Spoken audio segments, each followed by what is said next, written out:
Assalamu alaikum. I'm Humaira Firdaus Shifa, one of the authors of the paper titled as Jamdani Motif Generation using Conditional Generative Adversarial Network, and today I will be presenting our research work. So without any further ado, let's begin. Jamdani is a textile marvel originated many centuries ago here in Bangladesh, the only surviving variant of Dhakai muslin and one of the most cherished handicraft of the intangible cultural heritage of Bangladesh. The distinguishing hallmark of Jamdani is its motifs. These motifs are neither embroidered nor printed but created directly on the loom in the process of weaving. The weavers do not use any drawing but weave the design smoothly out of the pattern stored in their minds. These designs are the magnificent geometric imitation of nature formed by mathematical interlacing of wraps and weft. Since these exquisite motifs are replicated from the flora and fauna of Bangladesh, each motif has its own unique name as shown in this slide. Notice that these three designs have the same name but different appearances, as they are the exposition of the same natural element but interpretation of different artisans. Our objective is to develop a system based on generative adversarial network for creating entirely new Jamdani motifs from user input. Users can select any of the presets from the system as shown in this video, and new motifs will be generated instantly. Users can also draw strokes as input, and our system will create a complete motif which follow the geometric structure of the real ones. The motivation to create such a system lies in the answer of these two questions: why such a system is needed and how this system will help to improve the current scenario. For centuries, this labor-intensive and tedious task has not been rewarded properly. The negligence towards this craftsmanship and the hardship for survival has led many artisans shift from this profession. Many master artisans have passed away, and thus uncountable number of splendid motifs has got lost in the mist of time, bringing the Jamdani industry at the verge of extinction. Though measures has been taken to revive this industry, but the lost motifs can never be found. Now, no master artisan is alive, so the weavers depend on catalogs for weaving the motifs and thus live on a very low income. Resuscitating this industry is possible through using technology, and a dedicated tool for Jamdani motif generation can help bridge the gap between weavers and designers by becoming an easy way for creating catalogs. This can also help preserving the surviving motifs and bring an international exposure for this industry. Currently, the motifs are not confined within textile only, but nationally and internationally artists, fashion designers, entrepreneurs, and craft enthusiasts are using these motifs and turning them into jewelry, home decor, and other beautiful materials. So, a dedicated tool will not only act as an intelligent artist, but also make designing easier for enthusiasts. Of course, these artificially created motifs will unveil new sources of inspiration for artists, keeping the visual and artistic appeal of the produced motifs intact. So a dedicated tool for Jamdani motif generation is needed. But building such a system was impossible without the study of research works like StyleGAN, CycleGAN, PixelIDGAN, ESRGAN, etc. Among the models we have studied, we opted for a Pix-to-Pix inspired model, as this is a general approach for image-to-image translation. Pix-to-Pix model has not only helped us shape our idea, but also has molded our idea into reality. Pix-to-Pix is based on the Conditional Generative Adversarial Network, where a target image is generated conditional on a given input image.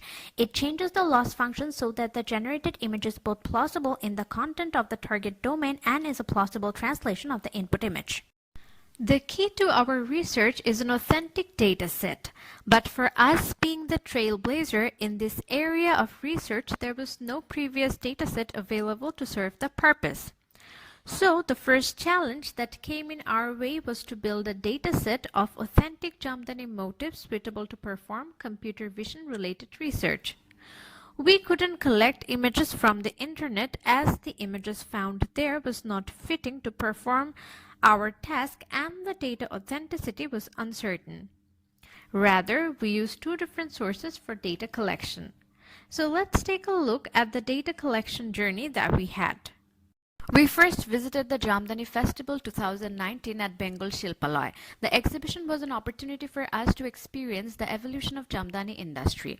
Most importantly, it introduced us to the book Traditional Jamdani Designs, which is an archive of authentic Jamdani motifs and one of the two sources of our data collection. Here is a glimpse of the book along with the old and contemporary Jamdani motifs, woven design and line drawing sample pairs. All these are collected from the book. Next, we visited the birthplace of Jamdani, Sonargaon. We were invited to Shahina Jamdani Weaving Factory. This tour unfolded the entire weaving process of Jamdani and the life of the weavers to us. We also got the chance to collect data from direct observation. This slide contains photographs taken at the Shahina Jamdani Weaving Factory. The process of weaving and us collecting the data is shown here. The slide here has samples of data collected from direct observation. Different textile product with Jamdani motif woven on it is shown in this slide.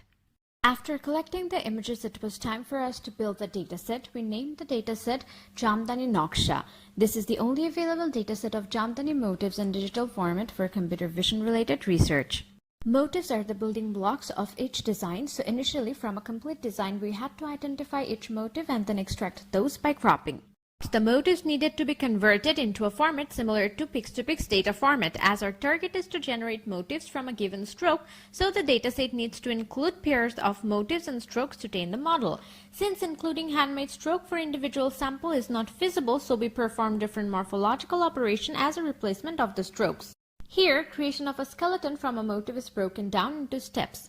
First, we apply morphological opening, closing, dilation, or erosion according to our needs on the cropped image. Then the original and the resulting image obtained from the previous step is multiplied to keep the portion of the image containing the motif and to remove the background. Using basic skeletonized function, the generated pattern is then turned into a skeleton. Finally, the skeleton and the generated pattern are combined side by side and individual data is created, both having the same height and width. There are 5 different versions of the Jamdani Noksha dataset: skeleton, reduced branch, sketch, boundary, and enhanced resolution. The number of data corresponding to each variance is shown on this table. Let's take a look at the samples of different variants of dataset. We have already seen the production of the skeleton dataset.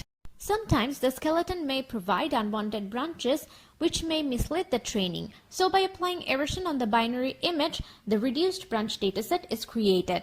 The enhanced resolution dataset is created by separating the data with better resolution. A more realistic approach in creating dataset was the sketch version. The blueprints of the motifs were drawn by hand using digital pen tool here. We have also treated the boundary of the motifs as input and hence have created a dataset called the boundary version by using the boundary of each motifs of different data. As we finished off creating the dataset, it was time for us to go for the development of our system. Let's take a look at some equations to understand the mechanism of generative adversarial network. Equation 1 expresses that the discriminator seeks to maximize the average of the log likelihood of real images and the negative log likelihood for fake images, and the generator seeks to minimize the negative log likelihood predicted by the discriminator for fake images. The discriminator model is trained in a standalone manner. The generator model is trained using both discriminator loss and the L1 or mean absolute pixel difference between the generated translation of the source image and the target image. The discriminator loss influences whether the generator model can output images that are plausible in the target domain, whereas the L1 loss regularizes the generator model to output images that are appropriate translation of the source image. As such, the combination of the L1 and discriminator loss is used to train the generator, while L1 loss is given the lambda times importance. In our case, initially the generator generates an image from random noise from latent space and the discriminator detects it as fake.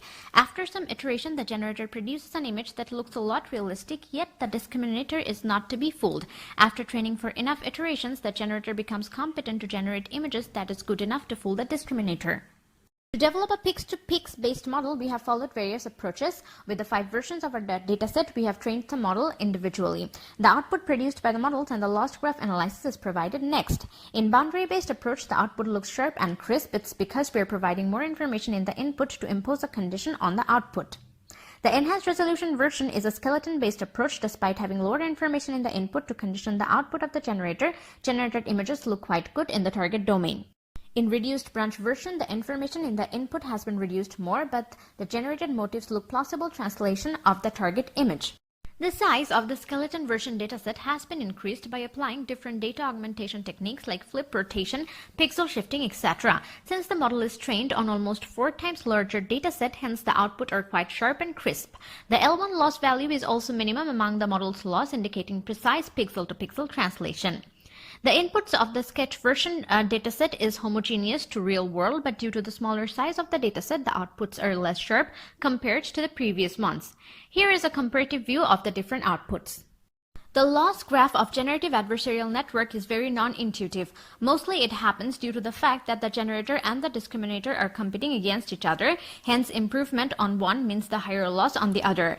We typically see convergence of a model on a training dataset observed as the minimization of the chosen loss function on the training dataset. In a generative adversarial network, an equilibrium between generator and discriminator loss is sought instead of convergence. From the loss graph, you can see that as the number of iteration increases, the discriminator loss reduces while the generator loss increases. The L1 loss tends to get lower as well. This indicates the fact that the discriminator gets better at detecting fake images while the generator becomes more competent fooling the discriminator. These two adversarial objective drives both the discriminator and the generator network to reach an equilibrium. The L1 loss forces the generator to perform more accurate pixel-to-pixel translation. As such, generator produces plausible image in the target domain. Our model has its own imperfection. Time constraint and insufficiency of data are the crucial limitations. Still, with the knowledge lended from the past and with the hope and opportunities of the future, we are thriving to make our outputs more realistic and flawless and add versatile features to the system. We are open for your questions. Thank you.